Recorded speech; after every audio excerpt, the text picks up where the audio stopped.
I stood alone in the dimly lit corner of the Bellamy, Portland's most exclusive restaurant, watching the Blackwood family celebrate around their lavish table. Arthur sat at the head, his silver hair catching the chandelier light as he raised his wineglass. Victoria laughed at something Marcus said, her diamond necklace glittering with each movement. Serena, poised as always in her designer dress, leaned back in her chair with that familiar look of satisfaction that came from getting everything she ever wanted. They had not invited me to join them. They never did. I had been a Blackwood for 30 years, ever since my parents died in that car accident when I was 5. Arthur and Victoria had taken me in, signed the papers, gave me their name. But I had never been their daughter, not really. I was the shadow in the corner, the one who set the table but never sat at it, the one who paid the bills but never enjoyed the life those bills afforded. The waiter approached their table with another round of drinks. I watched Serena gesture dramatically as she recounted some story from her recent trip to Milan, the trip I had helped finance without her knowledge. Marcus checked his phone, probably texting his girlfriend, the one who drove the car I had co-signed for when his credit was not good enough. Arthur and Victoria smiled indulgently at their biological children, the way parents do when they believe their offspring can do no wrong. My fingers tightened around the stem of my water glass. I had learned to make myself small over the years, to swallow the hurt, to convince myself that maybe if I just tried harder, loved them more unconditionally, proved my worth one more time, things would change. They never did. Serena's eyes found mine across the restaurant, her perfectly painted lips curved into something that was not quite a smile. She leaned toward Marcus, whispered something, and they both turned to look at me. I saw Marcus smirk before he deliberately looked away, as if the very sight of me bored him. Then, Serena stood up. She walked toward me with the kind of confidence that comes from a lifetime of getting exactly what you want. Her heels clicked against the marble floor, each step echoing through the space between us like a countdown to something I did not yet understand. She stopped at my table and looked down at me. The restaurant continued its gentle hum of conversation and clinking silverware around us, but in that moment, everything else faded away. "Oh, look, everyone," Serena called out, her voice carrying across the room despite its sweetness. "Our outsider decided to show up here. Clara, why don't you find another table? This one is for real family only." The words hit me like physical blows. I had heard variations of this sentiment my entire life, whispered behind closed doors, implied in every family photo I was excluded from, felt in every Christmas morning where their gifts to each other far exceeded the single practical item they gave me. But never had it been said so openly, so cruelly, in a public space where strangers could witness my humiliation. Marcus laughed from the table, a sharp bark of amusement. He reached for his water glass and with a casual flick of his wrist, tipped it so that water splashed near where I sat. "Oops," he said, not bothering to hide his grin. "How clumsy of me." Victoria's lips pressed together in what might have been disapproval, but she said nothing. She never did. Arthur busied himself with his menu, his shoulders tense, pretending he had not heard his daughter mock me, had not seen his son deliberately try to humiliate me. Something cracked inside my chest. Not broke, not yet, but cracked. Like ice on a frozen lake when the temperature starts to rise, that first fracture that warns of the collapse to come. I stood slowly, picked up my purse, and walked to a smaller table tucked away in a corner near the kitchen doors. The one reserved for people dining alone, for people who did not belong to the laughing groups and loving families that filled the main dining room. I sat down and stared at the white tablecloth, trying to breathe through the tightness in my throat. The dinner continued. I ordered a salad I did not eat. I watched them through the decorative screen that separated my exile from their celebration. I watched them toast to something, probably Marcus's new promotion at the company Arthur had helped him secure with connections. I had helped Arthur maintain through years of unpaid administrative work. I watched Serena take selfies, her face arranged in that perfect Instagram smile, the one that had garnered her thousands of followers who believed she was as kind as she was beautiful. When their dinner finally ended, I thought my ordeal was over. I thought I could pay for my untouched salad and leave with what remained of my dignity. I thought wrong. The waiter approached, but instead of going to their table with the check, he walked directly to me. He placed a leather folder on my table, his expression apologetic. "Miss Blackwood," he said quietly. "Your family's bill." I stared at the folder as if it were a snake. Slowly, I opened it. The total was $3,500. For their steaks, their wine, their appetizers, their desserts. For the celebration I had not been invited to join. Serena appeared beside the waiter like a ghost materializing. "Oh, Clara," she said, her voice dripping with false sweetness. "You forgot to pay for the family dinner. Consider it a thank you for all those years we took care of you. Fed you, clothed you, gave you a roof over your head. The least you can do is treat us to one nice meal." Marcus walked over and dropped my credit card onto the table. I had left it at home, in the desk drawer where I kept important documents. They had gone through my things. They had taken my card and brought it here, planning this humiliation in advance. "You're welcome, by the way," Marcus added. for saving you a trip home." My hands shook as I reached for the card. $3,500. I had that much in my account, barely, after paying for Serena's dental work last month and covering the property tax on the house because Arthur had claimed he was short that quarter. I always seemed to be short, while they always seemed to need just a little more. Victoria and Arthur joined the gathering at my table. Victoria's face held a hint of something that might have been shame, but she stayed silent. Arthur cleared his throat. "Clara," he said, and his voice held that tone of forced patience he always used with me. "It's just dinner. You can afford it. You have that job at the accounting firm." That job at the accounting firm, where I worked 60 hours a week. That job that paid for Marcus's car and Serena's apartment deposit and the family vacation to Napa Valley I had not been invited on. That job that was supposed to be building my future but instead kept funding theirs. I looked up at each of them. Arthur, with his uncomfortable expression. Victoria, with her averted eyes. Marcus, with his smug grin. Serena, with her triumphant smile. And something inside me did not just crack. It shattered, but I was not ready to show them that yet. I pulled out my card, handed it to the waiter, and signed the receipt when he returned. My signature was steady even though my insides felt like broken glass. "Thank you for dinner," I said quietly. "I hope you enjoyed it." Serena patted my shoulder in mock sympathy. "We did. You're such a good sport, Clara." They left. They actually just walked out of the restaurant, laughing among themselves, leaving me sitting at the exile table with a $3,500 charge on my credit card and 30 years of swallowed pain threatening to choke me. I sat there for a long time after they left. The restaurant began to empty. The staff started their closing duties, and I sat there, staring at that receipt, watching my vision blur with tears I refused to let fall in public. "Clara."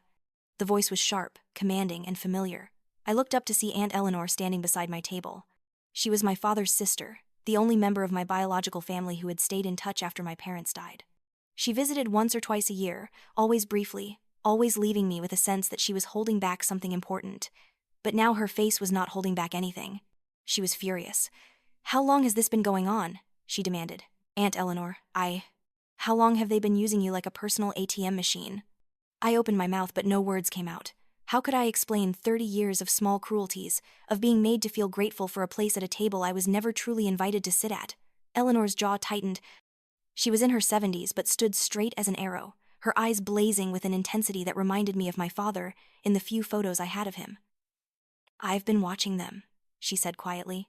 "I've been watching how they treat you for years, hoping I was wrong, hoping you would find your voice and stand up to them.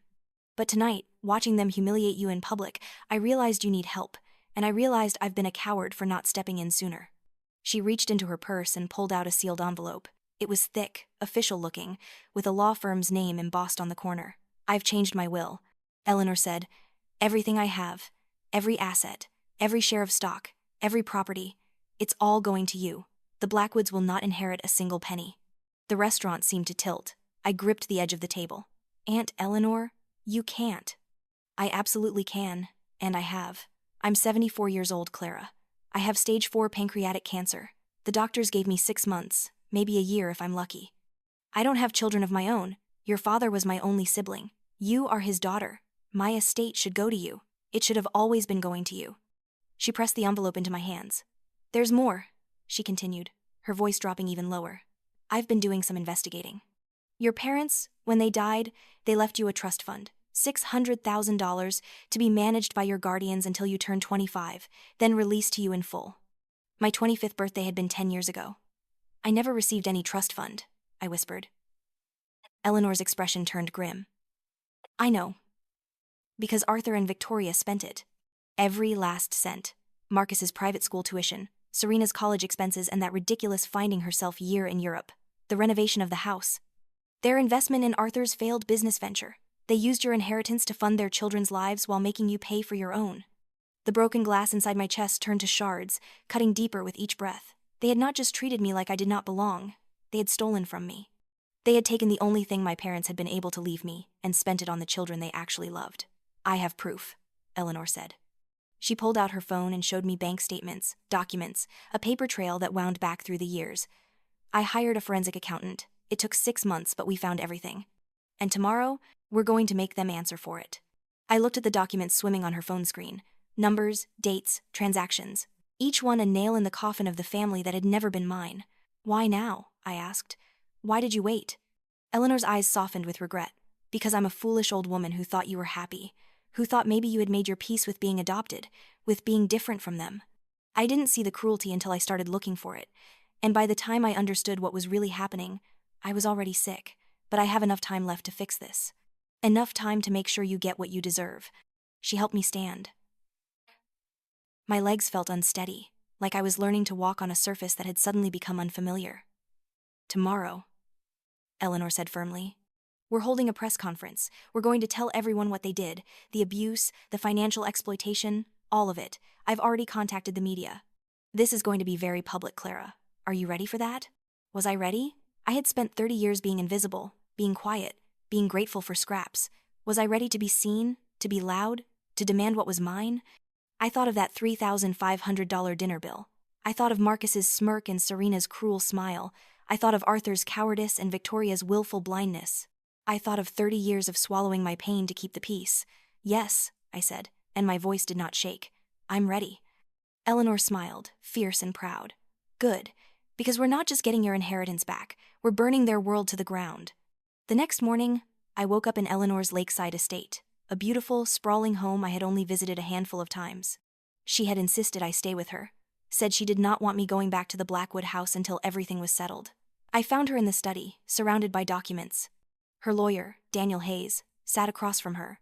He was younger than I expected, maybe early 40s, with sharp eyes and a reputation for winning cases no one else would touch. Clara, Daniel said, standing to shake my hand, I've been reviewing your case. What they did to you constitutes both financial exploitation and breach of fiduciary duty. Your parents appointed them as trustees of your fund with explicit instructions on how the money was to be used. They violated that trust repeatedly and deliberately. He spread documents across the desk, bank statements, canceled checks, receipts. Each one told a story of my money being used for someone else's dream. We can sue for the full amount plus interest, Daniel continued. That's roughly $1.8 million. We can also pursue criminal charges for fraud and embezzlement.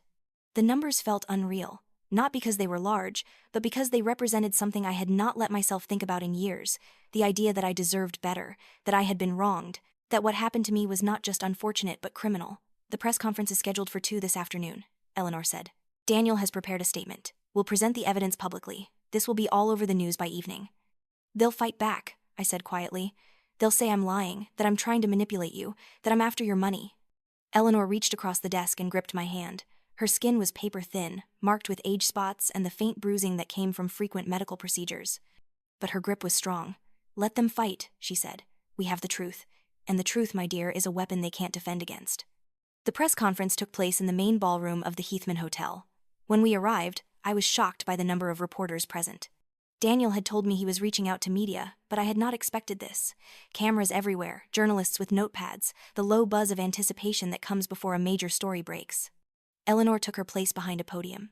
I stood beside her, my heart hammering so hard I was sure the microphones would pick it up. Daniel stood on her other side, documents ready. Eleanor began to speak. Her voice was steady, clear, carrying through the room with authority. My name is Eleanor Vance. I am the sister of Richard Vance, who died 35 years ago along with his wife Margaret in a tragic car accident.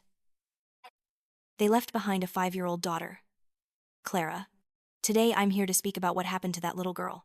She told them everything.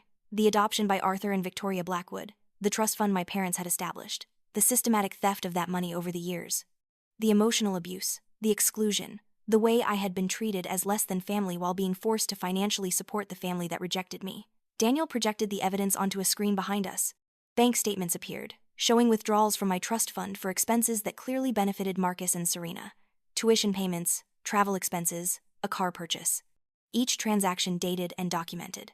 I watched the reporters' faces change as they understood what they were seeing. This was not just a family dispute. This was theft, pure and simple, from an orphaned child by the people who had promised to protect her. Then Eleanor did something I had not expected. She pulled out her own will and held it up for the cameras. I have terminal cancer, she said bluntly. I don't have much time left. I've spent the past months ensuring that my estate, which is considerable, will go to Clara. The Blackwood family will inherit nothing from me. And I'm using whatever time I have left to ensure they return what they stole. The room erupted with questions. Reporters called out, wanting details, asking for comments, seeking clarification. Daniel stepped forward to field some questions, but before he could answer, the ballroom doors burst open. Serena stormed in, her face flushed with rage. She wore a designer outfit, her hair perfectly styled, but her expression was pure fury. Marcus followed her, along with Arthur and Victoria. They had clearly heard about the press conference and come to defend themselves. "This is slander!" Serena screamed, pointing at Eleanor. "You're all listening to a dying woman being manipulated by a conniving adopted daughter who wants to steal from her real family." The cameras immediately swiveled to capture Serena's outburst. This was exactly what they wanted. Drama, conflict, a scene. "We raised her," Victoria cried out, her voice breaking. "We gave her everything. We loved her like our own." "Really?" Eleanor's voice cut through the chaos like a knife. "Is that why you made her pay for a $3,500 dinner last night while excluding her from the celebration? Is that why you spent $600,000 of her inheritance on your biological children while she worked herself to exhaustion paying your bills?" Arthur stepped forward, trying to salvage the situation. "This is a private family matter. It shouldn't be aired in public like this."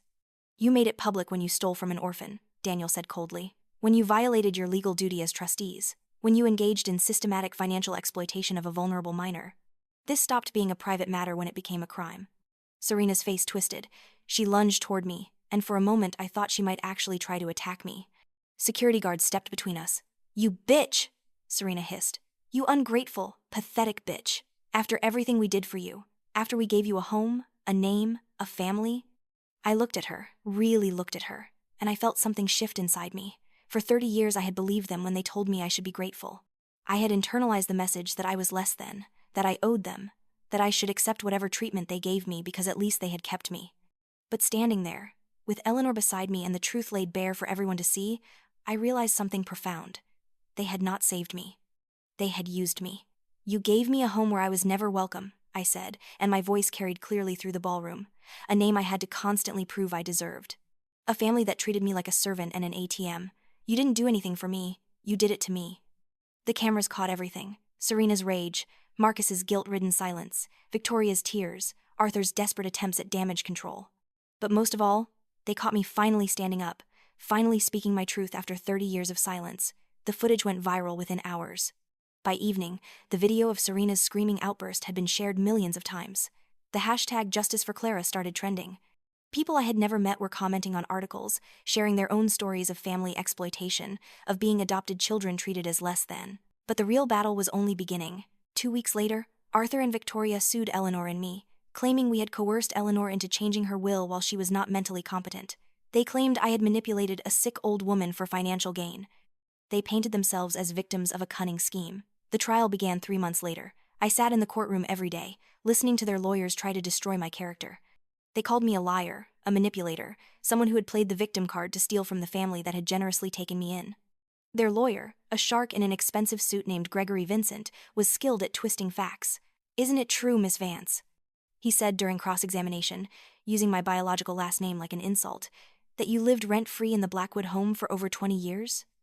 "I lived there, yes," I answered carefully. "Daniel had coached me for this. And isn't it true that Mr. and Mrs. Blackwood paid for your food, your clothing, your basic needs throughout your childhood?" "They did. And yet you claim they owed you more?" I looked directly at the jury. "My parents left me $600,000 specifically for my education and future. The Blackwoods were legally obligated to manage that money for my benefit, not spend it on their biological children. They didn't give me basic necessities out of kindness. They gave me the minimum required by law while stealing my inheritance." Gregory tried to paint Eleanor as senile, easily influenced. But Daniel countered with medical records, showing Eleanor's mental competency was regularly tested due to her cancer treatment, and she had passed every evaluation with flying colors. He brought in Eleanor's doctor, who testified that despite her terminal illness, her mind was sharp as ever. Then came the evidence. Daniel methodically walked the jury through every transaction, every withdrawal from my trust fund that had been spent on Marcus and Serena. $50,000 for Marcus's private school tuition when there was a perfectly good public school available. $30,000 for Serena's apartment deposit when she turned 21. $45,000 for a family trip to Europe that I had not been invited on. The courtroom grew quieter and quieter as the evidence mounted. I watched the jury's faces change, saw the moment they stopped seeing me as a gold digger and started seeing me as what I was, someone whose entire childhood had been stolen. But the most damning evidence came from an unexpected source. Marcus's ex-girlfriend, a woman named Jennifer who had dated him for 3 years, contacted Daniel with something explosive. Text messages between Marcus and Serena, discussing how they needed to keep me working and paying for things because she's too stupid to realize we're using her. When Daniel read those texts aloud in court, Victoria actually gasped. Arthur closed his eyes, and Serena, for the first time, looked truly afraid. Then it was my turn to testify. Daniel had warned me this would be the hardest part. I would have to relive everything, speak about the pain I had spent decades trying to bury. I took the stand and told them about the small things. About Christmas mornings where Marcus and Serena opened piles of presents while I received one practical item, usually clothing I needed. About family photos displayed throughout the house that somehow never included me. About dinners where I was expected to serve the food but not sit at the table until everyone else had been served. I told them about the bigger things. About how I had worked since I was 16, giving most of my paychecks to help with household expenses. About co-signing for Marcus's car when he was 25 and had terrible credit. About paying for Serena's dental work, her designer clothes, her Instagram-worthy lifestyle. I told them about the dinner at the Bellamy. About standing alone while they celebrated without me. About the humiliation of being handed their bill. And then I told them what hurt most of all. I would have given them the money anyway, I said, and my voice broke. If they had just asked, if they had treated me with even a shred of dignity or respect, I would have helped them. I would have paid for Marcus's school and Serena's apartment because that's what families do for each other. But they didn't ask. They took. They stole from me while making me feel like I owed them for the privilege of being tolerated in their home. The courtroom was absolutely silent. For 30 years I believed something was wrong with me, I continued. I thought if I just tried harder, loved them more, proved my worth one more time, they would finally see me as family. But the problem was never me. The problem was that they never intended to see me as anything other than a resource to exploit. When I stepped down, I caught Eleanor's eye. She was crying silently, her hand pressed to her mouth. Beside her, Daniel looked grim but satisfied. We had told the truth. Now it was up to the jury.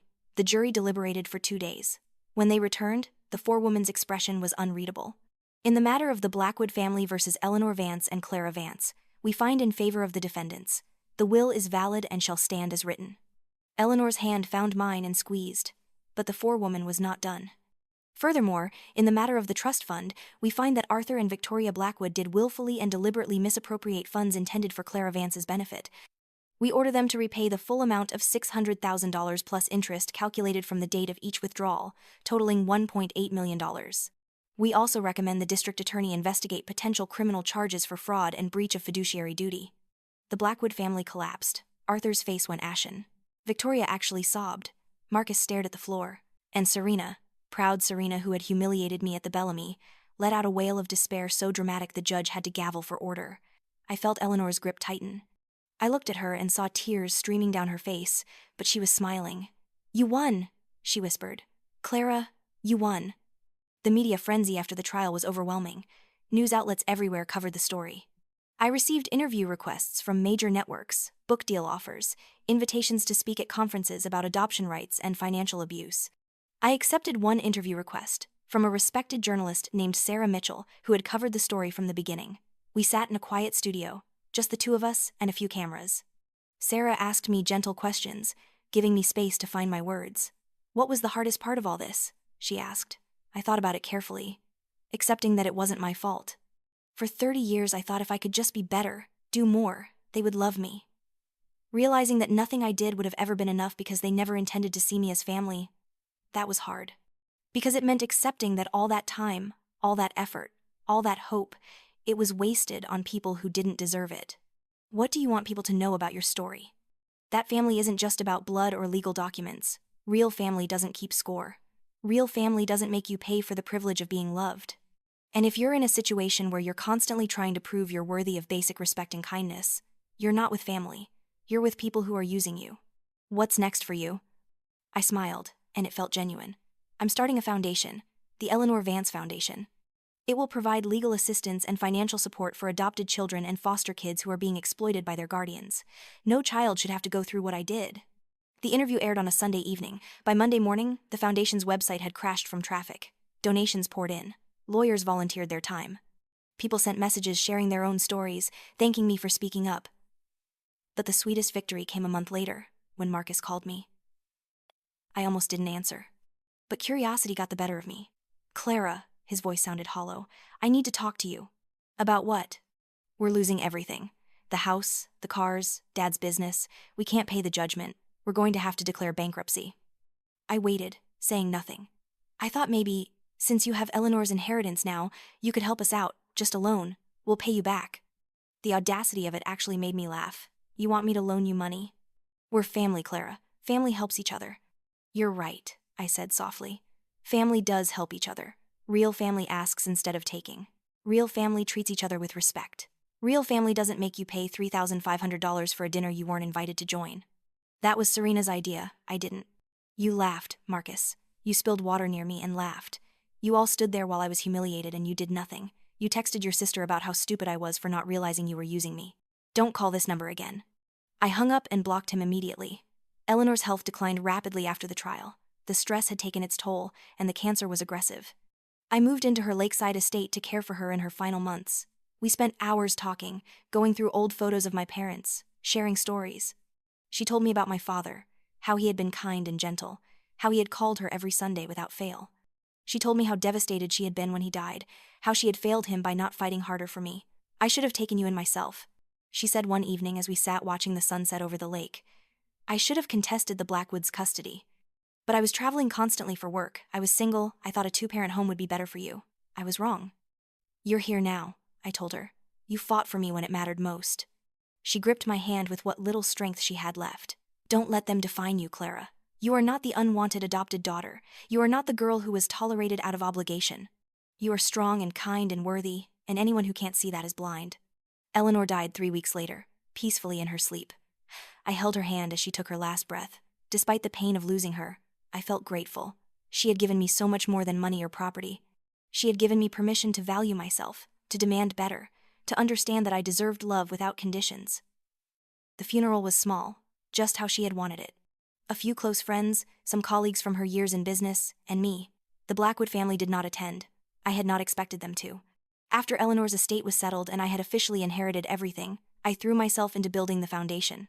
I hired a staff of dedicated professionals who understood what it meant to fight for vulnerable children. We established a hotline for reporting financial abuse of minors. We created a legal fund to help kids sue their guardians when necessary. Within the first year, we helped 23 children escape exploitative situations. We recovered over $3 million in stolen funds. We changed laws in 4 states to require annual audits of trust funds managed by guardians. The foundation grew beyond anything I had imagined. We opened offices in 5 cities. We partnered with child welfare organizations across the country. We became the voice for children who had been silenced, the advocate for those who had been told they should be grateful for scraps. I met some of those children personally. Kids who had been in situations eerily similar to mine, who had worked to support families that treated them as outsiders, who had been told they owed everything to people who had given them nothing but trauma. One girl, Maya, was 15 when we helped her. Her foster parents had been using her Social Security survivor benefits to fund their biological children's activities while making Maya sleep in an unheated garage. When we got her case, I made sure to personally oversee it. The day the judge removed her from that home and placed her with a foster family that actually wanted her, Maya hugged me and whispered, "Thank you for showing me it's okay to fight back." That was when I knew. This was my purpose. This was why I had survived 30 years of being invisible. So I could be visible for kids like Maya, for all the children who needed someone to tell them they were worth fighting for. 2 years after the trial, I received an email from Serena. The subject line read, "I'm sorry." I stared at it for a long time before opening it. The email was long, rambling, full of excuses and justifications wrapped in half-hearted apologies. She was sorry for how things had ended. She was sorry if I felt hurt. She understood I was angry but hoped we could move past it because family was important. She was going through a difficult time financially and emotionally and hoped I could find it in my heart to help. The last paragraph was the real point. She needed money. Her influencer career had collapsed after the trial. Her sponsors had dropped her. She was facing eviction. Could I loan her $50,000? I read the email 3 times. Then I deleted it without responding. Some people might think that makes me petty or vindictive, but I had learned something important through all of this. Forgiveness does not mean letting people continue to hurt you. Healing does not require maintaining relationships with people who are toxic to your well-being. Serena did not want to make amends. She wanted access to my bank account, and I was done being anyone's ATM. I built a life that was entirely mine. I bought a penthouse apartment with floor-to-ceiling windows overlooking the city. I decorated it exactly how I wanted, with colors and furniture that made me happy rather than trying to fit someone else's aesthetic. I traveled, not just for the foundation but for pleasure, seeing places I had always wanted to visit but had never had the time or money for. I made real friends, people who valued me for who I was rather than what I could do for them. I went to therapy and worked through the trauma of those 30 years. I learned to recognize red flags in relationships, to set boundaries, to understand that saying no did not make me selfish or ungrateful. I started dating for the first time in my life.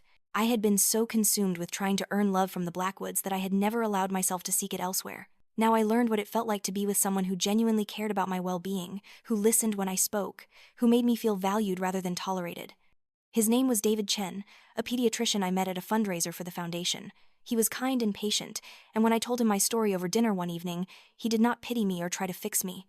He simply held my hand and said, "I'm glad you survived them. The world needs more people like you." We took things slowly. I was learning to trust, learning to accept love without constantly waiting for the other shoe to drop. David understood that. He never pushed, never demanded more than I was ready to give. He showed up consistently, kept his promises, made me laugh when I took myself too seriously.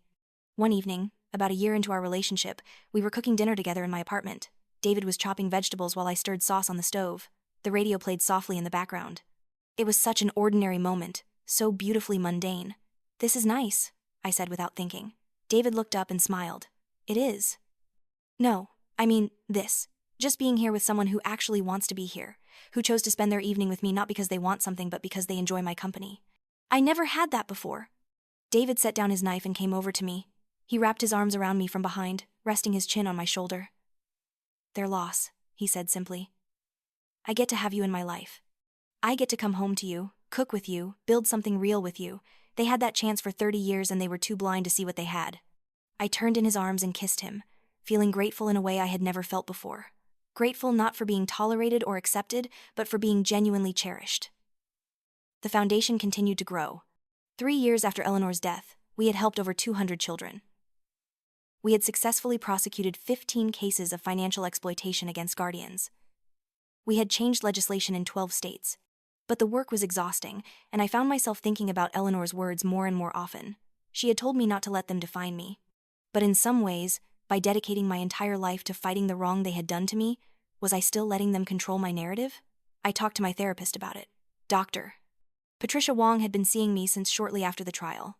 She was a slight woman in her 60s with sharp eyes and a gentle demeanor that made even the hardest truths easier to hear. "The foundation is important work," she acknowledged, "and it's clearly your passion, but I wonder if you've given yourself permission to be more than your trauma, to define yourself by more than what was done to you, and what you're doing to prevent it from happening to others." "What else would I be?" I asked. Dr. Wong smiled. "Whatever you want. That's the point, Clara. You've spent your whole life being what other people needed or expected. The dutiful adopted daughter, the crusader for exploited children. But who is Clara when she's not performing any role?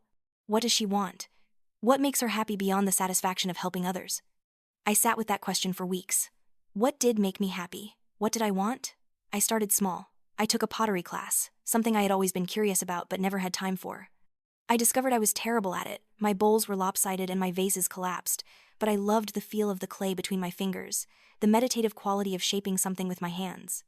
I joined a book club and argued passionately about literature with women who became friends. I learned to garden, planting herbs on my balcony and watching them grow with a satisfaction that surprised me. I took piano lessons, fumbling through scales and simple songs, not because I wanted to become a concert pianist, but because I enjoyed the challenge of learning something new. I gave myself permission to be more than my pain, to be more than the girl who had been wronged and who had fought back. I was still that girl. That would always be part of my story, but it was not the only part anymore. 4 years after the trial, I received an unexpected phone call. It was from Victoria. I almost hung up immediately, but something made me answer. "Clara?" Her voice was small, hesitant. "I know I have no right to call you. I know I don't deserve your time. But I needed to tell you something." I waited in silence. "Arthur died last month. Heart attack. And I've been sitting in this empty house, looking at all the things we bought with your money, all the memories we made while excluding you, and I can't stop thinking about what we did to you." "Why are you telling me this?" I asked, my voice flat. "Because I'm dying too. Lung cancer, stage 4. And I'm terrified, Clara. Not of dying, but of dying with this guilt. I need you to know that I'm sorry, truly, genuinely sorry. Not because I want your forgiveness or your money or anything from you, but because you deserve to hear it." I sat down on my couch, phone pressed to my ear. Part of me wanted to hang up, to tell her it was too little, too late. But another part of me, the part that had been in therapy for years, understood that this moment was not really about her. It was about me. "You hurt me," I said finally. "You and Arthur, you took a grieving child and you made her feel like she had to earn the basic love and respect that should have been freely given. You stole my inheritance and you stole my childhood. You made me believe I was less than, that I should be grateful for scraps." "I know," Victoria's voice broke. "I know we did, and I have no excuse. We were selfish and cruel and we justified it by telling ourselves we had given you a home. But a home isn't just walls and a roof. It's love and acceptance and belonging, and we never gave you that. No, I agreed. You didn't. There was a long silence. I don't forgive you, I said clearly. I don't think I ever will. What you did caused damage that took years to heal, and I'm still working through it. But I appreciate you acknowledging it. I appreciate you finally, after all these years, taking responsibility. That's more than I deserve, Victoria whispered. Yes, I said. It is. I hung up shortly after. I did not cry, but I sat for a long time in the quiet of my apartment, processing the conversation. Victoria's apology did not change what had happened. It did not undo 30 years of pain, but there was something freeing about hearing her finally admit the truth without excuses or justifications. I called Dr. Wong and told her about the conversation. How do you feel? She asked. Lighter, I admitted. I spent so long wanting them to see what they did to me, to acknowledge it, to admit they were wrong. And now Victoria has, and it doesn't fix anything, but it does feel like closing a door that's been left open for years. That's healthy, Dr. Wong said. Forgiveness is not required for healing. Sometimes acknowledgement is enough. Sometimes simply knowing that you were right, that you were wronged, that it was not your fault, that's what allows you to finally move forward. Victoria died 6 weeks later. I did not attend her funeral. Marcus called to tell me about it, his voice strange and distant. Mom left you something in her will, he said. It's not much, just her jewelry box. She said it had belonged to your mother originally, that your dad gave it to your mom on their wedding day. She wanted you to have it back. The jewelry box arrived by courier the following week. It was small, made of cherry wood, with delicate inlay work on the lid. Inside were a few pieces of my mother's jewelry, things I had never known existed. A simple gold necklace, a pair of pearl earrings, a wedding band. There was also a letter, written in Victoria's shaky handwriting. Clara, I know this does not make up for what we took from you, but your mother treasured this box. Arthur took it after she died, said we should keep it safe for you. I never gave it to you. That was cruel and I'm sorry. You deserve to have pieces of your parents with you all along. I'm sorry for taking even this from you. I'm sorry for everything, Victoria. I sat on my bedroom floor, holding my mother's wedding band, and I finally cried, not for Victoria or Arthur or the family that had never been mine, but for my parents, who had loved me enough to plan for my future, to leave me money and treasures and a piece of themselves, for the little girl I had been, who had lost them too soon. For all the years I had spent trying to earn love from the wrong people when I had been loved all along by the right ones. David found me there an hour later, tears streaming down my face, my mother's necklace clutched in my hand. He sat beside me on the floor and pulled me into his arms, letting me cry until I had no tears left. 5 years after the trial, the foundation held its annual gala at the Heathman Hotel, the same place where Eleanor had held that fateful press conference. It felt fitting, like coming full circle. The ballroom was packed with donors, volunteers, and children we had helped. I wore a simple black dress and my mother's pearl earrings. As I looked around the room, I felt an overwhelming sense of purpose and peace. I took the stage to give the keynote speech. The room quieted, all eyes turning to me. 5 years ago, I began. I stood in this hotel and told a room full of reporters about the worst years of my life, about being exploited and abused by people who were supposed to protect me. Tonight, I want to tell you about the best years. I talked about the foundation, about the children we had saved, the families we had reformed, the laws we had changed. I talked about the staff who worked tirelessly to ensure no child had to endure what I had endured. But I also talked about pottery classes and book clubs and learning to play piano badly. I talked about building a life that was entirely mine, about finding love and friendship and joy in unexpected places. I talked about healing not just as recovering from trauma, but as discovering who you are beyond it. The Blackwood family tried to make me invisible, I said. They tried to convince me I was worthless, that I should be grateful for whatever scraps of affection and respect they deigned to give me. But here's what I learned. You cannot make someone invisible who refuses to disappear.